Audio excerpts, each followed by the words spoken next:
정부 유튜브 맞아요? 이런 주제로 준비를 해봤습니다. 어제 정부의 한 공식 유튜브에서 굉장히 부적절한 발언이 나왔다고 해서 논란이 되고 있습니다. 어떤 발언인지 직접 들어보시죠. 엄청 에너지가 많을 시기인데 그 에너지는 어디에 풀어요? 왜 웃는 거죠? 나랑 같은 생각을 하고 있나? 집에 있어서 좋은 점도 있나요? 집에 있으면 엄마가 집에 잘 안 있어요. 혼자 집에 있을 땐 뭐예요? 네, 변호사님. 방송인 김민아 씨는 원래부터 이제 거침없는 입담으로 인기를 얻고 있는 것으로 유명한데 지금 저 장면은 이제 중학생을 상대로 영상통화 같은 걸 하는 장면인 것 같아요. 발언 수위가 좀 적절했느냐? 논란이 많습니다. 아니, 적절하지 않죠. 어떻게 저런 말을 하는지 도저히 이해가 안 돼요, 저는. 그리고 표정 보세요. 그러니까 저게 그냥 물어봤다고 얘기하지만 김민아 씨의 표정을 보면 제가 뭐라고 말 안 하겠습니다. 예. 모든 시청자들이 보셨을 때 저게 어떤 그 성적인 의미를 담고 있다고 오해될 수 있는 충분한 소지가 있는 발언이에요. 어떻게 중학생을 대상으로 저런 발언을 하는지 도저히 저는 이해가 안 됩니다. 네. 아니 정부가 공식적으로 운영하는 채널이잖아요. 그 문체부에서 운영하는 채널이거든요. 네. 국민과 소통하겠다고 하면서 국민의 눈높이에 과연 맞는지 모르겠어요. 아니 성인도 아니고 중학생하고 대화하면서 저런 투의 대화를 한다는 게 과연 있을 수 있는 일인지. 네. 그리고 문체부의 대응도 저는 도저히 이해가 안 돼요. 그러고 나니까 하는 문체부의 대응이 뭡니까? 저거 그냥 못 보게 비공개로 하고 그리고 또 김민아 씨 데리고 시즌 3 또 찍었어요. 이렇게 하는 것이 과연 맞는지 모르겠고 또 하나는 저게 지금 그 2달 전에 올라온 영상이에요. 이번에 그렇더라고요. 올라온 것도 아니고 그런 여러 가지 정황을 봤을 때 정부에서 운영하는 유튜브라면 정말 국민들 볼 때 좀 안심하고 볼 수 있는 그런 영상이 돼야 되는데 네. 저렇게 재미를 위해서 우리가 일반적으로 볼 때 상식적으로 이해될 수 없는 그런 질문을 미성년자에게 하고 그 미성년자가 당황해서 대답 못하는 상황을 또 즐기는 듯한 모습 그런 모습을 비춰준다고 하는 것이 과연 맞는 것인지 저는 정부 이 문체부 특히 깊이 반성하고 저런 부분들을 바꾸지 않으면요 앞으로도 저런 실수 또 나오지 않겠습니까?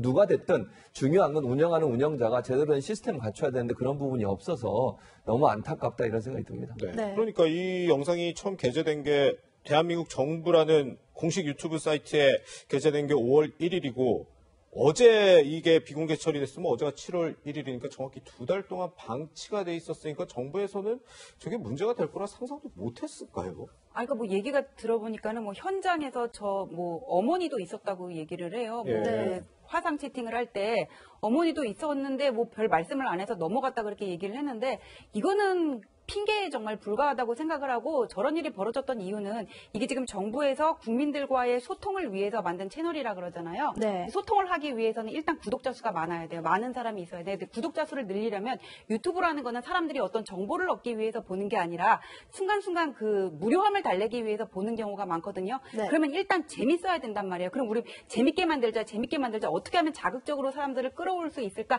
이런 것들을 고민을 하다가 젊은 진행자를 섭외를 하고 다소 이렇게 수위가 넘는 말을 함에도 불구하고 그냥 이거를 방치를 했던 것 같은데 앞으로 출연자를 바꾼다고 해서 이 문제가 해결되지는 않고요. 정부에서 많은 전문가들을 모을 수 있을 거 아니에요. 어떻게 하면은 국민들이 쉽게 다가가고 그러면서 품위를 지키면서도 재미있는 유튜브 방송을 만들지를 좀 고민을 해야지 이 문제는 다시 재발이 안 될 것 같습니다. 네. 근데 교수님, 네. 일각에서는 이 발언, 성 관련 논란이 되는 발언들이 사실은 남자분들이 해도 안 되지만 여성분들도 해도 안 되잖아요. 당연히 안 그런 되죠. 인식이 좀 부족했던 것 아니냐라는 지적도 있습니다. 예, 그런 지적도 있어요. 일각에서. 만약 이렇게 이제 인터넷 같은 데 댓글 올라온 걸 보면 남자가 했다면 더 큰일 날 문제인데 여자가 진행자가 했으니까 이 정도로 넘어가는 거냐 이런 얘기를 하고 있거든요. 이건 네. 남성 여성의 문제가 아닙니다. 아직 자라지 않은 미성년자에게 저런 성 관련된 듯한 본인은 의도가 아니라고 얘기하면 이제 제가 그렇게 돌려서 얘기해 볼게요. 누가 들어도 성적인 부분을 상상할 수밖에 없는 질문을 하는 것이 네. 여성이든 남성이든 저는 미성년자를 상대로 저런 질문을 하는 것 자체가 잘못됐다고 봐요. 네. 아니 지금 보세요. 유튜브든 1인 방송이든 문제가 되는 게 뭡니까? 정부도 지금 그런 부분 이렇게 너무 선정적이나 폭력적인 영상 올라오는 거 막아보자고 얘기를 하고 있고 그 대책 세우려고 얼마나 많이 노력하는지 몰라요. 네. 저도 그렇게 주장을 하고 있고요, 늘. 그런데 심지어 정부에서 만드는 방송에서 저런 행동을 했다는 것도 이해가 안 되고 저는 저게 2달 전에 올라왔다고 그랬잖아요. 그리고 저 편집해서 올리는 거잖아요. 생방송도 아니고. 예. 걸러내야죠. 그걸 문제 없다고 판단했던 그 제작 당사자들이나 그 소통 제작관가요? 무슨 과 있어요. 거기 문체부에. 그 과에 일하는 사람들의 생각 자체가 저는 잘못됐다고 생각해요.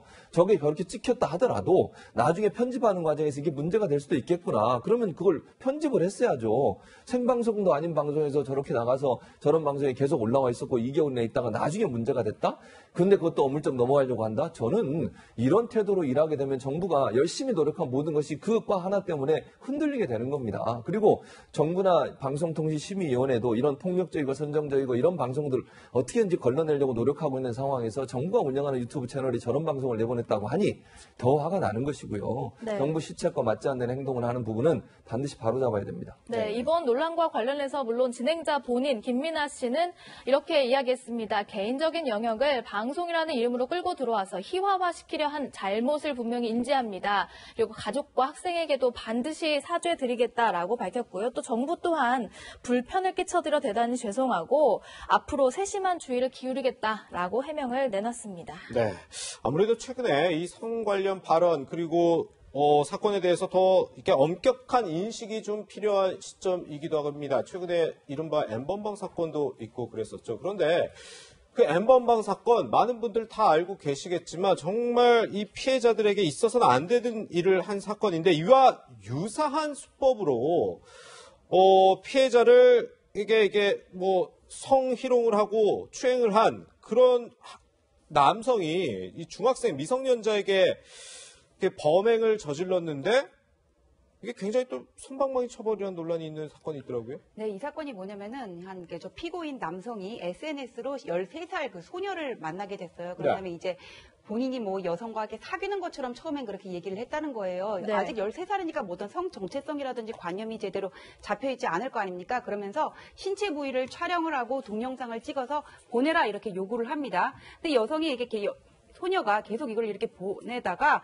나중에는 이거를 거부를 했다고 해요. 네. 그랬더니 이 남자가 그들은 협박을 하면서 이거를 유출하겠다 그렇게 얘기를 하면서 네. 더 수위가 높은 사진을 보내라고 요구를 했던 겁니다. 결국은 이제 그 경찰에 의해서 검거가 됐고 여성의 진술과 그다음에 카카오톡 그 채팅방 안에 둘이 오고 간 그 대화라든지 사진이 다 남아있을 거 아닙니까? 이런 것들이 이제 유죄의 증거가 돼가지고는 아청법상의 음란물 제작죄로 기소가 됐는데 2년 6개월을 1심에서 받았거든요. 예. 그러니까 아청법상의 음란물 제작죄 같은 경우에는 무기 또는 5년 이상의 징역이 법정형이에요. 근데 5년 이상의 징역이면 5년부터 30년인데 거기서 이제 일단 장량 감경이 돼가지고는 처단형이 2년 6월부터 15년까지로 나왔고 그럼 2년 6월부터 15년의 범위 내에서 판사가 선고를 해야 되는데 가장 낮은 형을 선고를 한 겁니다. 그러니까 정해진 그래서 것보다 낮게 형량을 받은 거예요. 정해진 것 중에서 가장 낮은 수준의 예. 형량을 선고를 한 거예요. 그래서 왜 이렇게 낮은 수준의 형량이 나왔는지 그 이유를 보니까는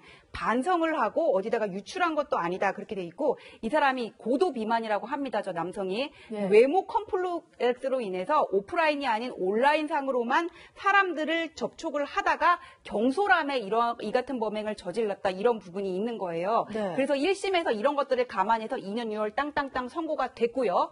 그 다음에 2심 판결도 나왔는데 2심은 검찰이 항소를 안 했어요. 그럼 이제 피고인만 예. 항소를 한 거거든요. 그 항소 이유가 뭐냐면 형량이 너무 무겁습니다. 지금 이렇게 항소를 했는데 항소심에서는 이 같은 이유를 다 받아들이지 않았어요. 원심의 이런 감경 사유는 말이 안 된다고 받아들이지 않았지만 네. 형사재판에서는 불이익 변경금지 원칙이라는 게 있어서 피고인만 항소한 경우에는 원심의 형보다 더 높은 형을 선고할 수가 없거든요. 그래서 예. 2년 6월의 형이 결국 이게 확정이 될 것으로 보입니다. 네, 그런데 교수님, 저는 재판부가 어떤 판결을 내리는 그 기준에서 이 고도 비만으로 뭐 외모 컴플렉스를 가진 점을 좀 참작한 그런 경우를 좀 쉽게 보지 못했거든요. 저도 못 봤어요. 아니 이렇게 만약에요. 고도 비만, 외모 컴플렉스는 주로 인터넷상의 타인과 교류하는 경솔한 판단을 행동을 했기 때문에 정상 참작을 해준다.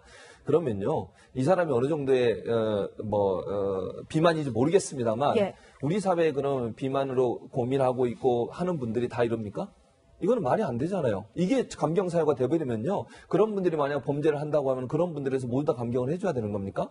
그거는 이유가 되지 않아요. 성범죄에서 어떻게 이런 게 이유가 돼서 감경 사유를 받을 수 있냐는 거예요. 이런 생각을 갖고 있는 재판부, 저는 조금 이해가 안 됩니다. 그리고 이런 이유 때문에 자꾸 감경을 해주니까 성추행이나 성범죄가 지금 없어지지 않는 거예요. 엠번방 같은 비슷한 사례가 왜 자꾸 발생하는 겁니까? 여러 가지 이유를 들어가지고 그 사람들에 대해서 감경을 해주다 보니까 처벌을 많이 안 받겠다고 하는 그런 이유 때문에 계속되는 거 아니겠습니까? 네. 저는 이런 이유 가지고 그 사람이 어떤 감경 사유로 쳐주는 자체가 잘못이라고 보고, 또 하나는 1심은 그렇게 했는데 2심은 그 얘기 뺐어요.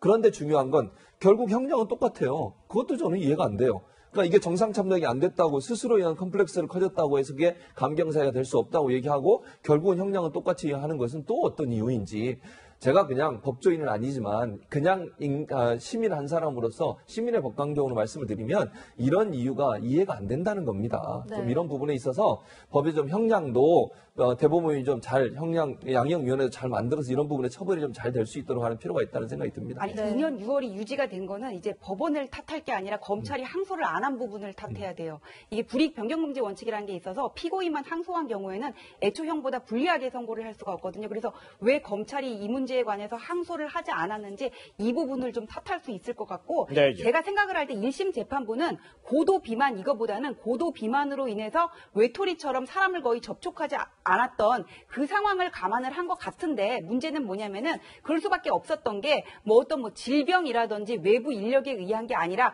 본인이 스스로 극복할 수 있는 문제였던 거잖아요. 네. 근데 그 부분을 참작을 해가지고는 감경 사유로 삼았다는 부분은 이건 비판을 받아 마땅하다고 생각합니다. 네. 네, 물론 사법 전문가들의 판단이지만 가끔은 국민의 법감정과는 맞지 않는 부분이 가끔 있는 것 같아요.